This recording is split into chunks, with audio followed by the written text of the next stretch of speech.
and then you got to stay away from them. But for the time being, they are so cute.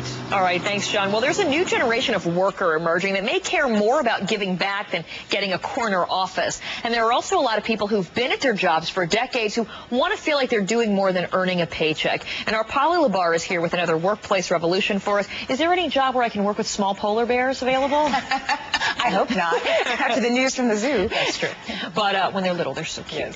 There's an interesting study that's out that shows that 92% of college grads would choose a green company over a non-green company, something that's very, very important to people that are emerging into the workforce. Absolutely. If last year was the year of the green consumer, I think this year might be the year of the green employee. Increasingly, especially young folks are looking at the green credentials of a company when they're making their decisions about where to work. So big companies are taking notice and making this part of their sales pitch to recruits. General Electric, for instance, launched its Eco-Imagination initiative 2.5 years ago. Vast initiative to invest in clean technology, reduce its carbon footprint. It also launched something called the Eco-Imagination Challenge, teamed up with MTV, which is an unlikely partner for General Electric, and launched this challenge on college campuses around the world, saying, can you come up with a high-impact initiative to do something green on your campus? 100 people, 100 teams participated, and the winning team, MIT Biodiesel, you see here, got an Earth Day concert for all of their friends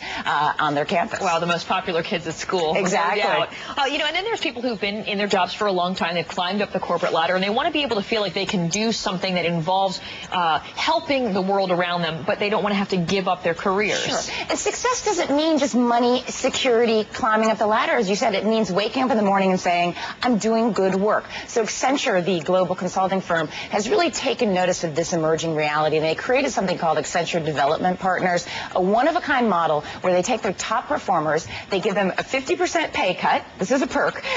They put them in a developing country for 3 to 6 months, and they work with an NGO or a nonprofit partner on a real project, whether it's creating a mobile healthcare system in Rwanda or a hunger prevention program in India. And they come back from this program, they get an assessment. It's part of their career. They could do it again in the course of their career. 250 people have done it, and hundreds are lined up to try and do it in the future. So the plus is they're still getting paid and they're still getting benefits, even though they're taking a slight pay cut, and they can come back to the job they held before. Yes, and they give a little bit in the sense of that pay cut, and actually the NGO pay as well. And the point is, everybody's giving a little, getting a lot, and I think what happens is they get a lot of rewards in terms of motivation, learning, retention, and everybody wins in this situation. A changing workplace for sure, and thanks for highlighting some of the most interesting parts for us, Polly. Thanks, Karen.